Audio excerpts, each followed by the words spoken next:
So ఇప్పుడు కొద్ది వరకు మనము కాంగ్రెస్ పాలన గురించి మాట్లాడుకుందాం సార్. మీరు ఇందాక అన్నారు దాదాపు 70 ఏళ్ళ పాలన ఉంది కాంగ్రెస్ పాలన, అంటే ఇంత అనుభవం ఉన్నటువంటి పార్టీ అని చెప్పుకొచ్చారు. మరి అంత అనుభవం ఉన్నటువంటి పార్టీ మరి ఇప్పుడు అంటే 10 ఏళ్ళ బీఆర్ఎస్ పాలన తర్వాత మళ్ళీ కాంగ్రెస్ ప్రభుత్వాన్ని ఎన్నుకున్నారు ప్రజలు. ఎందుకని మరి ఇప్పుడు ఇంత వ్యతిరేకత ఎందుకు వస్తుంది అంటారు? అంత 70 ఏళ్ళ పాలించింది ఒకప్పుడు కాంగ్రెస్ పార్టీ, ఇప్పుడే ఎందుకు ఇంత వ్యతిరేకత వస్తుందంటే ఏం చెప్తారు మీరు?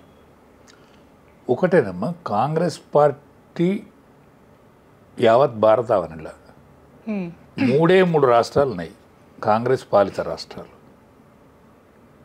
హిమాచల్ ప్రదేశ్, కర్ణాటక, తెలంగాణ మాత్రమే. తెలంగాణలో బీజేపీ మాకు అవకాశం ఇస్తే మేము బీసీ ముఖ్యమంత్రిని చేస్తామన్నారు. అవును. టీఆర్ఎస్ పార్టీ మేమే తెలంగాణ తెచ్చిన పార్టీగా మేము తప్ప ఎవడు పరిపాలించడు, మేమే గెలుస్తామని పోటీ చేసింది మొన్నటి ఎన్నికలలో. అవును. రీసెంట్ 14 నెలల క్రితం కాంగ్రెస్ పార్టీ సతికిలబడే పోటీ చేసింది. కానీ బీజేపీకి ఓటేస్తే మురిగిపోద్దో అనే అనుమానం ప్రజలకు వచ్చింది. బీజేపీ అందుకుంటుందో అందుకోదో అదే అన్యో. కానీ కాంగ్రెస్ టీఆర్ఎస్ పార్టీ కానీ కేసీఆర్ కుటుంబం కానీ కేసీఆర్ కానీ ఈ ప్రభుత్వంలోకి రాకూడదు అనే ఆలోచన మాత్రమే కాంగ్రెస్ పార్టీని పైకి తీసుకొచ్చి పెట్టింది. ఇక్కడ కాంగ్రెస్ పార్టీని పైకి తీసుకొచ్చి పెట్టింది. మూలకున్న కాంగ్రెస్ అవును మళ్ళీ తెలుగుదేశం పార్టీలో తెలుగుదేశం పరిపాలనలో కానీ అనేక సార్లు వెనుకబడ్డ పార్టీ మళ్ళీ లేచింది. దింపుడు గల్లం కాడ లేసుడు సిస్టమ్ తెలుసా మీకు? దింపుడు గల్లం అంటే ఏందో, ఎందుకు పుట్టిందో దింపుడు గల్లం తెలుసా? ఆనాడు వైద్య శాస్త్రం డెవలప్మెంట్ లేదు.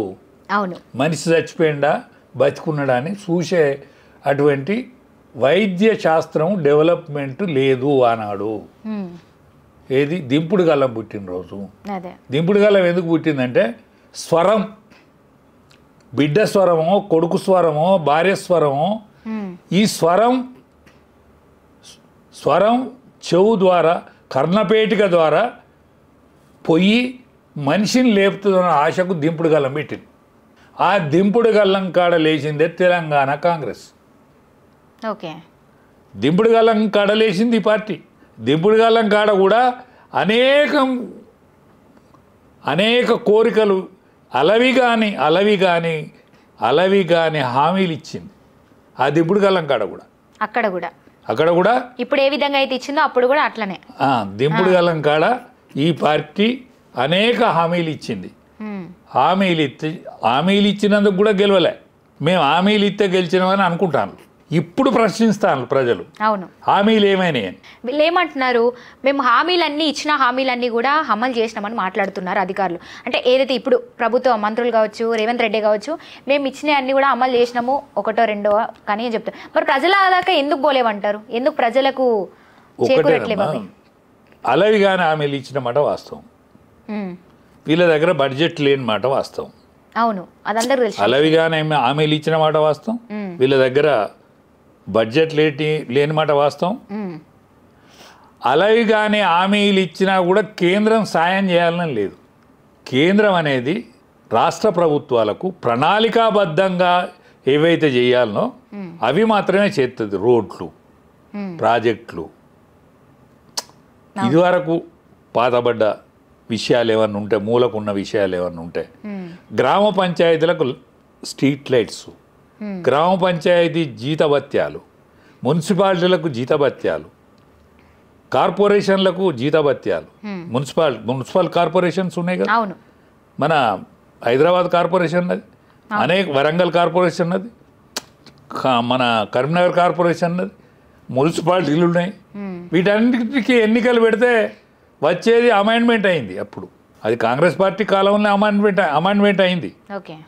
మరి వీళ్ళు ఎన్నికలు పెడతలేరు. మరి ఎందుకో ఎన్నికలు పెడితే వాటి ఫండ్స్ వచ్చు, ఆ ఫండ్స్ కూడా వస్తలేవు. వీధి లైట్లు బంద్ అయితే ఇంక కొద్ది రోజులైతే, సఫాయి జీతాలు బంద్ అయితే ఇంక కొద్ది రోజులైతే, ఊరూరికి శ్మశాన వాటికలు కట్టించింది కేంద్ర ప్రభుత్వమే. ఊరూర గ్రామాలల్లో పనిచేసేది కేంద్ర ప్రభుత్వమే, ఓకే హైవేస్ నిర్మాణం చేసేది కేంద్ర ప్రభుత్వమే, కేంద్ర ప్రభుత్వం నిధులు ఉంటే జరుగుతాయి ఇవన్నీ. కాబట్టి రేవంత్ రెడ్డి ఇచ్చిన హామీలకో కాంగ్రెస్ పార్టీ ఇచ్చిన అలవిగాని హామీలకో కేంద్ర ప్రభుత్వం బాధ్యత కాదు. సో పూర్తి బాధ్యత కూడా పూర్తి బాధ్యత రాష్ట్ర ప్రభుత్వాన్నే ఉంటుంది, హామీ ఇచ్చిన ప్రభుత్వాన్నే ఉంటుంది.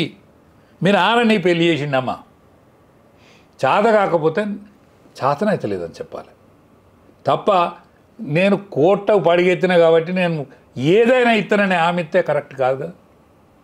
మరి ఇవన్నీ అలవిగానే హామీలు ఇచ్చిండు తప్ప ఈయన ఉచిత బస్సు తప్ప ఏది నడతలేదు.